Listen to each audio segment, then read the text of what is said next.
Alternativa.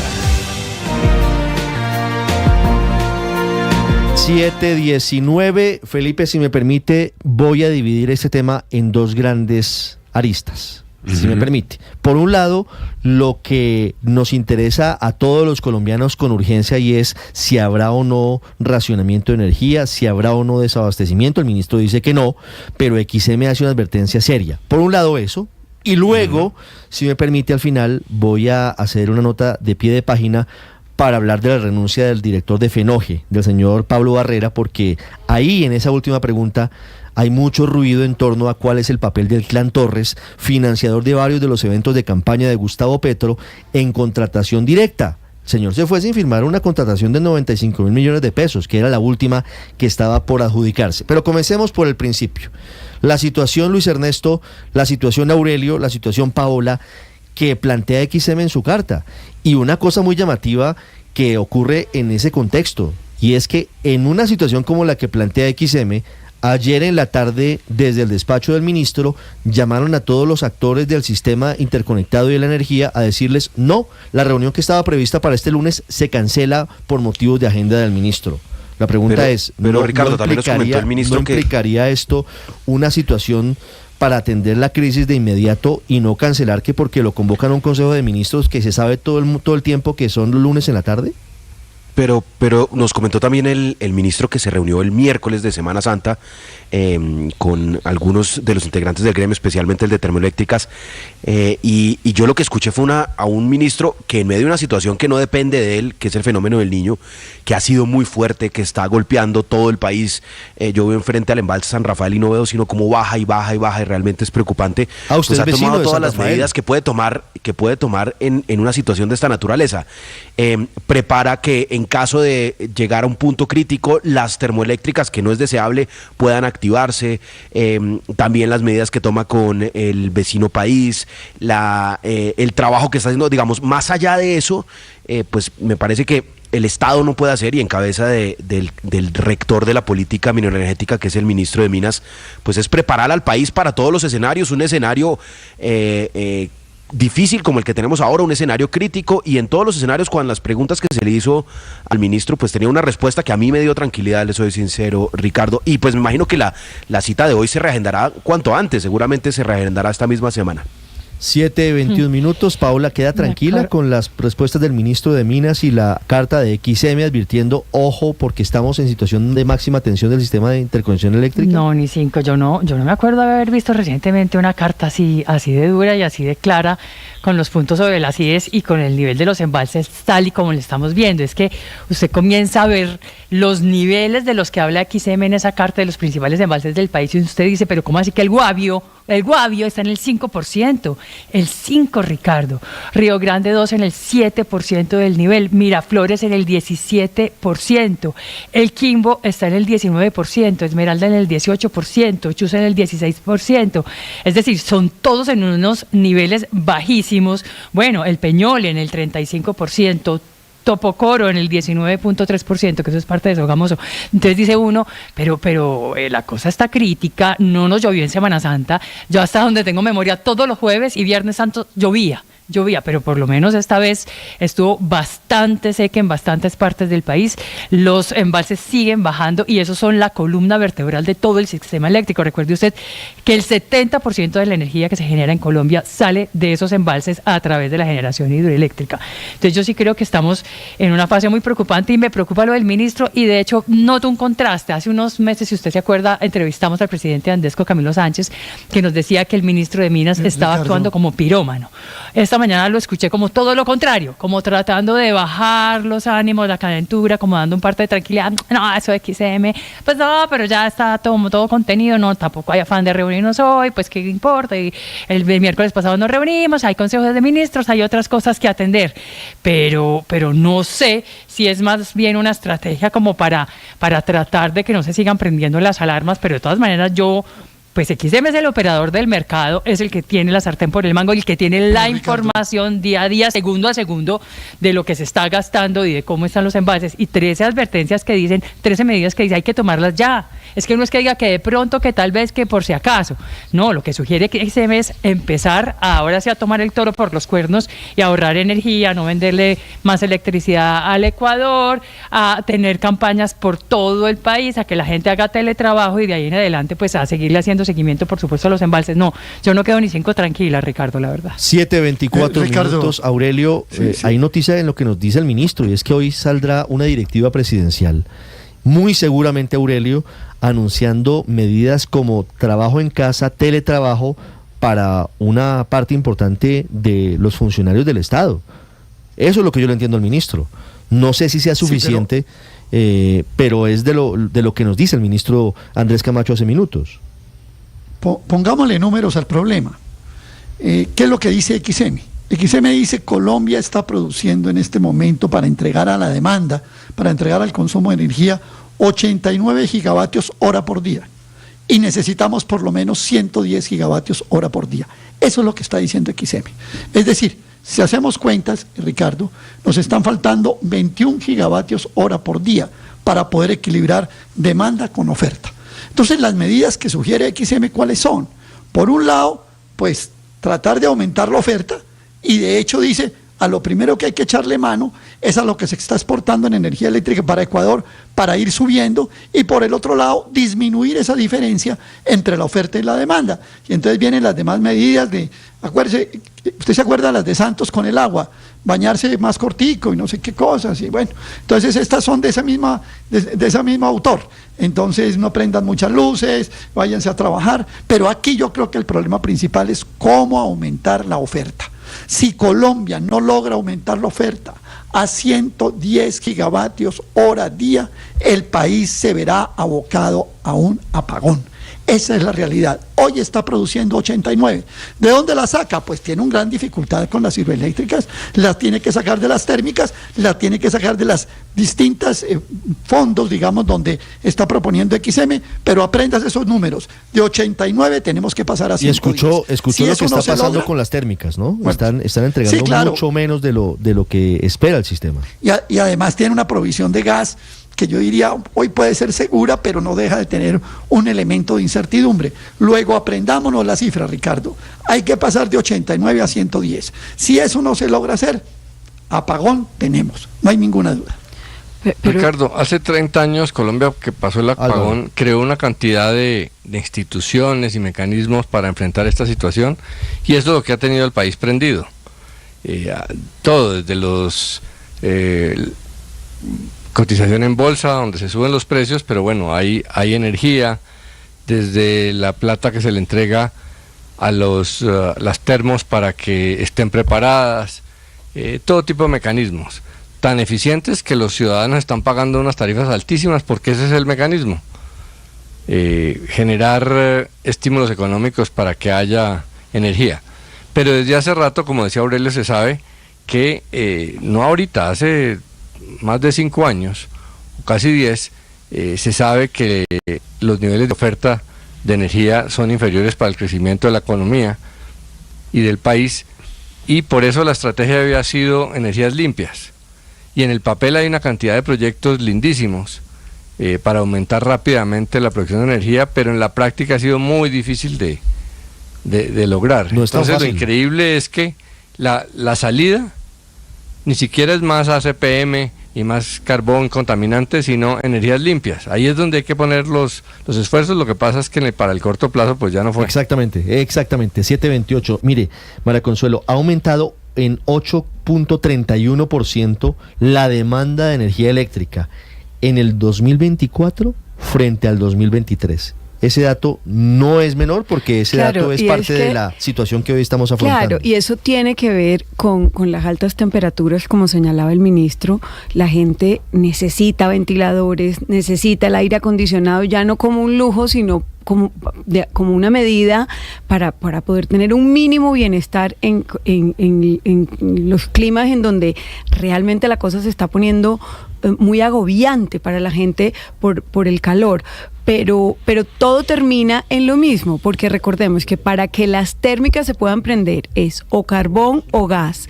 Y ya nos han dicho que el tema del gas no tiene las reservas en el tiempo como para garantizar que no se tenga que importar gas. Entonces yo sí quiero como cerrar aquí el círculo, porque es que nuevamente el gas y la producción de Ecopetrol vuelve a ser protagónica en un tema en donde tradicionalmente, porque nuestra matriz energética está principalmente compuesta por hidroeléctricas, cuando baja el nivel de los embalses, pues tenemos que pensar en prender las térmicas, porque si no, sencillamente no hay abastecimiento. La otra cosa es que yo no veo muy clara esa medida de ahorro de trasladar a la gente a que trabaje en la casa. Entonces ahora la energía no la van a pagar en las oficinas, sino en las casas. Sí, es cierto. Qué buen ahorro, ¿no? Vamos a estar pendientes de cómo sale la directiva presidencial, pero al final el gasto sería el mismo.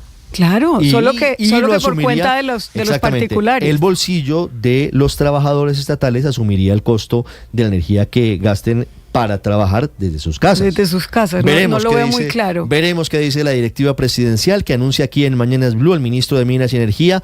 A propósito, hay comunicado esta madrugada de las generadoras de energía de Acolgen, haciendo serias advertencias sobre lo que está ocurriendo con la situación del sistema interconectado de energía eléctrica en Colombia. Eslobodan.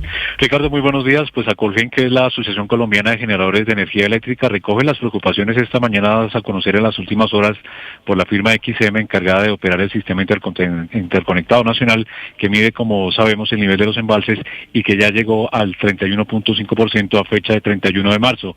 Acolgen dice en este comunicado textualmente: hacemos un llamado al gobierno nacional para que se adopten medidas que permitan garantizar la operación eficiente, segura, confiable y coordinada de nuestro parque de generación térmica, como a la ciudadanía en general, para que hagamos, dice Acolgen, un uso responsable de la energía eléctrica y del agua, de manera que podamos afrontar lo que queda de temporada seca sin riesgos de un apagón. Agrega la Asociación de Generadores de Energía que, si bien los reportes de agencias meteorológicas internacionales permiten pensar que estamos en la fase final de la temporada de sequía en el país, se debe decir con toda claridad, dicen ellos, que el fenómeno del Niño no se ha acabado, porque no se debe bajar la guardia, y agrega que si bien IDEAN advierte que las lluvias deben llegar en las siguientes semanas, el consumo eléctrico ha aumentado un 8.31% con respecto a los mismos días de abril del año 2023, por lo que retrasarse, dicen los generadores, la llegada de las lluvias, la recuperación de los embalses será más lenta y la operación también con las plantas térmicas resultará más exigente, según lo que dicen los generadores de energía. Agregan que se exige un mayor nivel de coordinación en la toma de medidas y de atención a la evolución del sistema eléctrico del país, y de suerte que el uso de los recursos, dicen ellos, sea tan eficiente como resulte posible en un escenario que garantice la sostenibilidad financiera de los agentes generadores.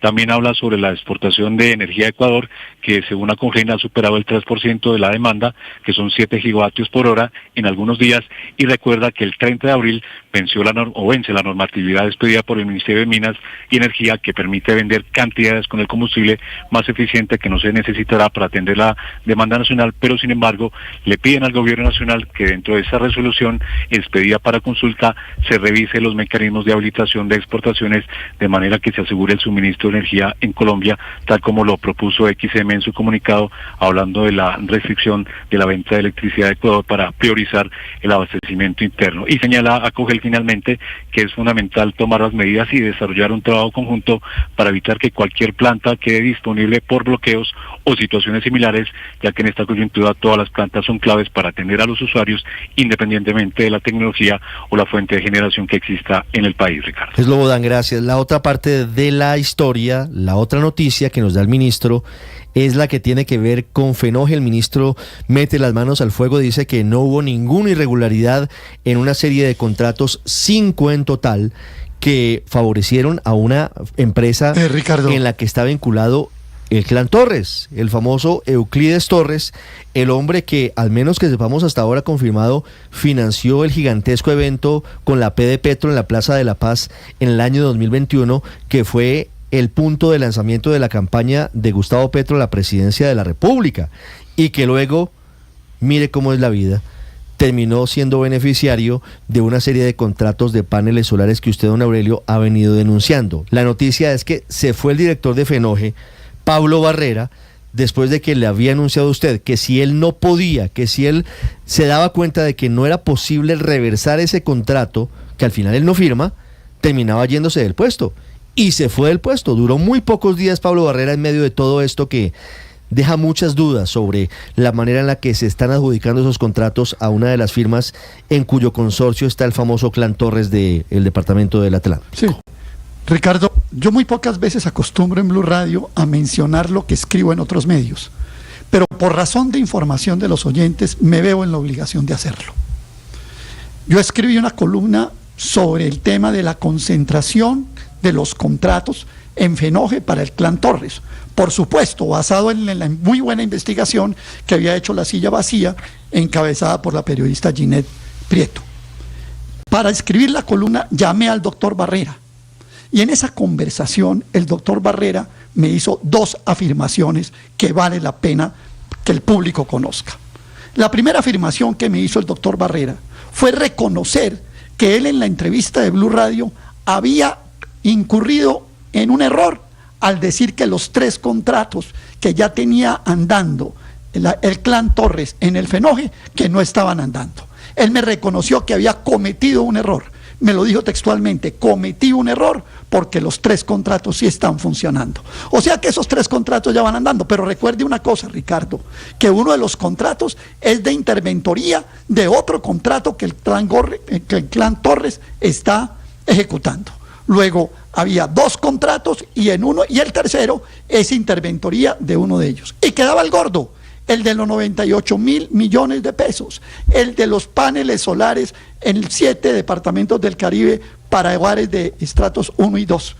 Pues bien, ¿qué me dijo el doctor Barrera en esa conversación? Me dijo lo siguiente: no es de caballeros dejarle a uno un contrato como estos para firmarlo. Es decir, que como el doctor Vallejo, el anterior director, había ya aceptado la oferta del Clan Torres para ese contrato de 98.000 millones de pesos y se lo dejó a Barrera para que lo firmara. El doctor Barrera me dijo en nuestra conversación: no es de caballeros que le dejen a uno un contrato de estos para firmarlo. Y todos han salido a decir que se llenaron todos los requisitos, que hubo 33 proponentes, que etcétera, que etcétera, que etcétera. Pero al final de cuentas, después de todos los requisitos, terminan siendo las empresas del Clan Torres las beneficiarias, y la gran pregunta que queda es: ¿y el nuevo director que va a entrar sí va a firmar el contrato por 98.000 millones para el Clan Torres, para Energisa, la empresa que se lo entregaron? Yo creo que esto todavía le faltan más capítulos, porque el que llegue va a firmar el contrato o no. 7:36 minutos, acabamos de comunicarnos con el doctor Pablo Barrera, saliente director de Fenoje, a quien usted hace referencia, Aurelio, y nos dice que por ahora prefiere no dar declaraciones. Luis Ernesto. Es que, Ricardo, recordemos que el Clan Torres se ha caracterizado es por un nivel de sofisticación en acceder a los contratos del Estado, no necesariamente porque se los adjudiquen a dedo, sino porque logran amañar la norma o amañar los pliegos o amañar la norma. Es que recordemos que tan solo hace 2 semanas estábamos hablando de un mico que estaban metiendo en una ley en el cual exigían una serie de requisitos para que ellos siguieran ganando los contratos. Es que así se han ganado los contratos, creando requisitos necesarios vía ley a través de sus congresistas en el Congreso de la República, metiendo condiciones para los ciudadanos con el tema de tránsito, transporte, y ese es el esquema que pretenden seguramente replicar ahora en otro frente de sus negocios, que es el tema de la energía. Entonces, un funcionario que llega ahí, como dice Aurelio, que llega y recibe un cargo con un procesos de contratación que toman meses en la estructuración, y pues que queda enfrentado a un hecho como tener que adjudicar ese contrato pues de manera muy inteligente por el futuro personal suyo, de su familia, por su reputación, decide hacerse un lado. Es que de verdad uno prestarse para un cargo público, que es un honor servir en el Estado, para terminar todo el resto de su vida respondiendo por un escándalo de esta naturaleza, pues no tiene sentido. Y yo estoy seguro que quien llegue va a tener que enfrentar una situación similar. Y la dificultad que tiene, Ricardo, y con esto concluyo, este tipo de contratos es que cuando ya el proceso licitatorio va muy avanzado, es una sin salida, porque si se adjudica y uno dice, oiga, con todo este ruido yo preferiría no adjudicar, pero si no se adjudica, entonces vienen las demandas, como hemos visto en el tema de pasaportes, porque cuando ya hay presentación de ofertas, porque cuando ya el proceso licitatorio va avanzado, pues yo no simplemente puedo de un plumazo decir, no, ya no adjudico, ya no, me parece que ahora no adjudico, y el Estado se vuelve objeto de demandas. Pero ya lo hicieron. ¿No lo hicieron con Thomas Gregg & Sons, supuestamente? Claro, ya lo hicieron con Thomas Gregg, pero lo que digo es, y mira las demandas a las que se está enfrentando el Estado por cuenta de Thomas Gregg, porque es que eso debe hacerse antes de abrir el proceso licitatorio, en la fase de estudios previos. Entonces me imagino que el doctor Barrera estaba enfrentado a una sin salida de, si adjudico me emproblema, si no adjudico también me emproblemo, mejor me voy. Entonces, pues esa papa caliente yo no se la aconsejo recibir a nadie, la verdad. Pero yo sí quiero señalar María Consuelo, una referencia a la cual se dirige toda la columna de Aurelio Suárez, la columna de la que estamos hablando. No solamente los requisitos no se cumplen, sino que hay unos costos exorbitantes del 55% más que la oferta en el país. O sea, aquí lo malsano, lo irregular es no solamente que se preparen los pliegos para adjudicarle al Clan Torres los contratos y la interventoría, porque ojo que como señala Aurelio, la interventoría también está en cabeza de ellos, o sea, el ratón cuidando el queso, pero adicionalmente con un 55% de costos por encima de lo que ofrece el mercado. Eso es lo grave. Y es que estamos en un 55% de sobrecostos en esos contratos, precisamente que el director se encontró adjudicados y que no quiso adjudicar el cuarto. ¿Fue inocente eso? ¿El Clan Torres termina aquí apareciendo simplemente como un espontáneo o están pagando los favores de la campaña, Héctor? Pues yo creo que todas las anteriores, porque digamos, yo creo que están pagando los favores de la campaña, por supuesto, pero no necesariamente porque sea, digamos, una instrucción del presidente de la República, oiga, hay que ayudarle a estos tipos. No, eso no funciona así, ni en este ni en anteriores gobiernos en los cuales han pasado cosas parecidas. Esto funciona que unos... iba a usar la expresión, bueno, pero ya la voy a usar porque no encuentro otra, unos mercachifes se meten en la política para después sacar tajada, para decirlo coloquialmente. Y efectivamente aquí eso es lo que está pasando. Y se meten porque en la campaña se vuelven amigos de los círculos más cercanos de los candidatos y de las personas que después ocupan los cargos públicos y en fin, y no tienen que ir a llamar al presidente a decirles, oiga, consígame un contrato. No, seguramente si alguien busca este personaje que les daba los contratos, había tenido con ellos una relación o política o de otra naturaleza anterior, logran que nombren a un amigo en algún cargo, en fin, y por esa vía saquean las entidades. Eso ha pasado desgraciadamente en Colombia siempre. Ahora, claro, mucha gente tenía la expectativa de que el supuesto cambio fuera precisamente ese. Pero la verdad es que Gustavo Petro nunca ofreció ese cambio, el cambio, digamos, de político, el cambio de la manera de hacer política, no es propiamente la bandera del cambio que ofreció Gustavo Petro. Él ofreció otros cambios. Él ofreció otros cambios. Pues entonces... no, esa es la verdad, Ricardo. Creo que entendimos mal muchos ciudadanos. No entendieron mal. Claro. Petro... no entendieron mal. Petro ofrecía otros cambios y no lo estoy excusando. ¿El cambio no era modificar la forma de hacer política? No. Esa era la propuesta de la alianza, de la coalición de la esperanza. Esa era la propuesta de Fajardo, no la propuesta de Petro. La propuesta de Petro era un cambio en las reglas económicas. No, en las reglas económicas. Un cambio, como él mismo dice, él es socialista. Entonces era un cambio en las reglas económicas. Esa era la propuesta de Gustavo Petro. La de cambiar la forma de hacer política era la de la coalición de la esperanza y esa perdió.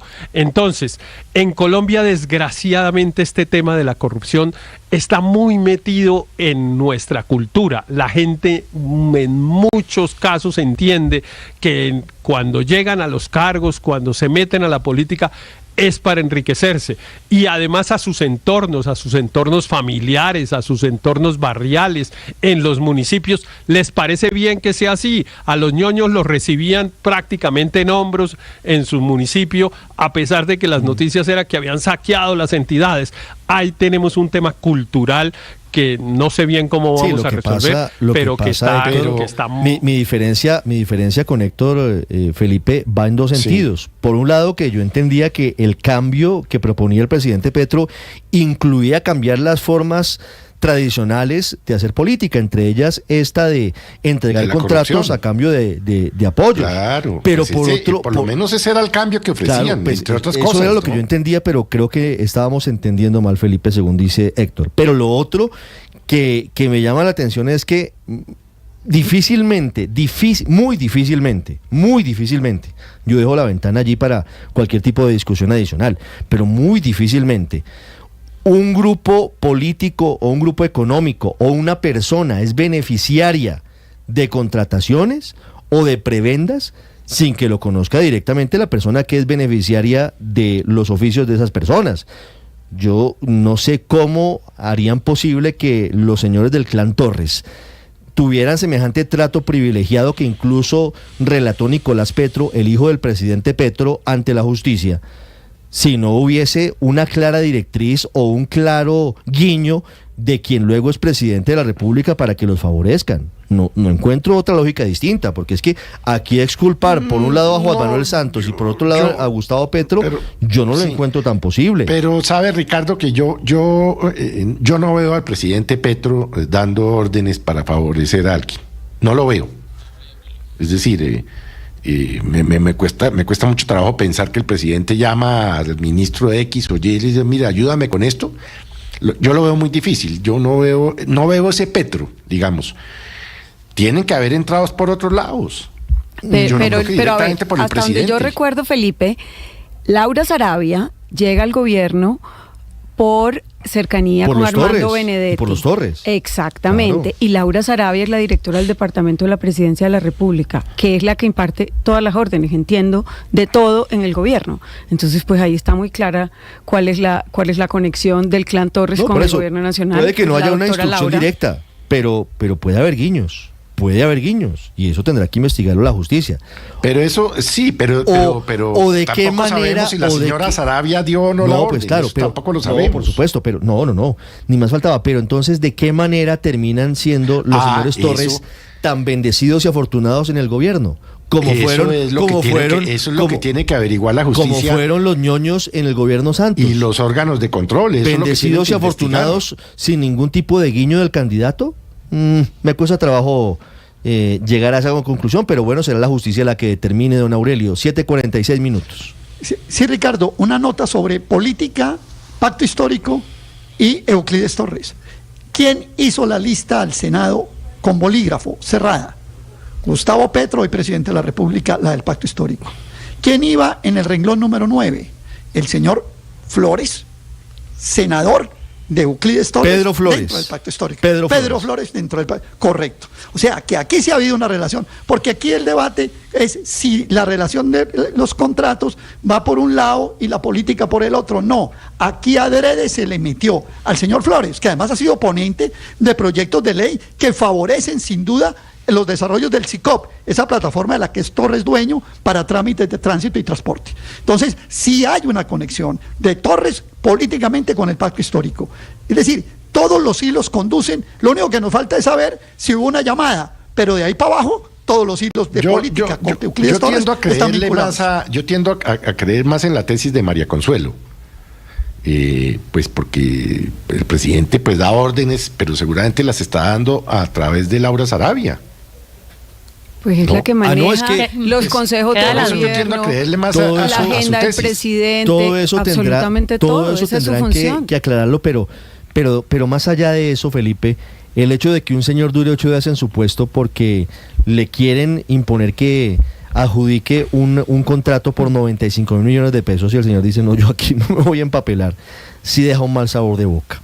Un mal olor. Y que aquí el ministro de Minas y Energía... ¿Y quién se le va a meter a ese puesto? Hágame el favor, ¿quién? Como dice Luis Ernesto, ¿y quién se le va a meter a ese puesto para tirarse su vida? Veremos, 7:48 minutos. Exacto, y por eso dicen, ante la duda. Tenemos al alcalde de Medellín, Federico Gutiérrez, en línea, tenemos en línea a Leopoldo López, tenemos muchas noticias del Mañanas Blue. Paola, 7:47.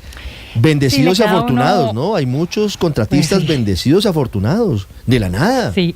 De la nada, tan de buenas. Y queda la duda de qué fue primero, si el huevo o la gallina, digamos, si el interés del presidente por las energías limpias o si el interés de Euclides Torres por los negocios de paneles solares. Ya regresamos en Mañanas Blue. Estás escuchando Blue Radio.